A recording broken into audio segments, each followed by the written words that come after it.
suis Sandy Sega, j'ai bientôt 34 ans et je suis originaire de Pointe-à-Pitre en Guadeloupe. Donc j'ai quitté la Guadeloupe à l'âge de 17 ans pour poursuivre des études d'ingénieur à l'Institut national des sciences appliquées à Lyon, qui est une école d'ingénieurs faisant partie d'un groupe. Et dans cette école, j'ai eu l'occasion d'intégrer une filière asiatique qui m'a permis de connaître le Japon, la Chine et le Vietnam, entre autres. Et j'avais donc le choix entre faire un parcours asiatique, faire un double diplôme avec le Japon, de faire un double diplôme après avec l'Allemagne. Et comme la façon de vivre au Japon était très différente pour moi au niveau culturel, au niveau de la langue, je me suis décidé pour l'Allemagne, où je réside maintenant depuis plus de 10 ans. Donc j'ai fait un double diplôme entre l'INSA de Lyon et l'université de Karlsruhe en Allemagne. Et je réside maintenant dans la ville d'Erlangen, à peu près 15 km de Nuremberg.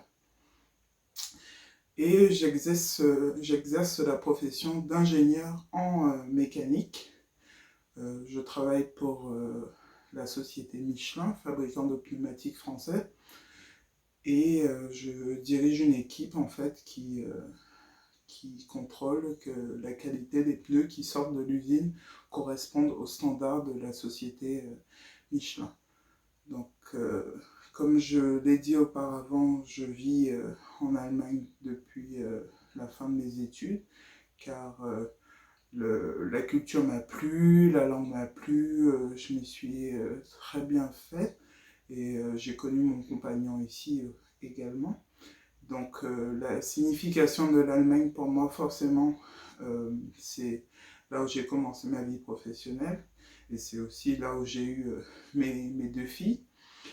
Donc, même si je devais retourner demain en Guadeloupe, l'Allemagne aura toujours cette place dans ma vie par rapport au fait que c'est le lieu de naissance de mes enfants.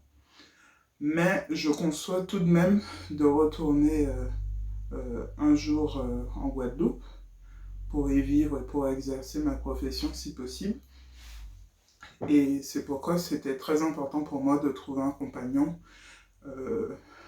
qui connaisse la Guadeloupe, que je m'y rende régulièrement, qui puisse concevoir l'idée d'y vivre un jour avec moi.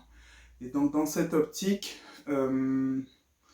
avec quelques-uns de mes camarades, nous sommes en contact.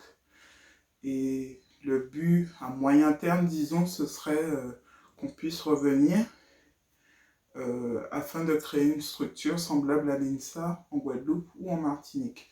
Donc pour moi, c'est notamment, ça consiste, les plus grands défis quand à relever les Antilles, c'est notamment ça, permettre aux jeunes Guadeloupéens, dans mon cas par exemple, de pouvoir non seulement se former en Guadeloupe, mais de rester y exercer leur profession.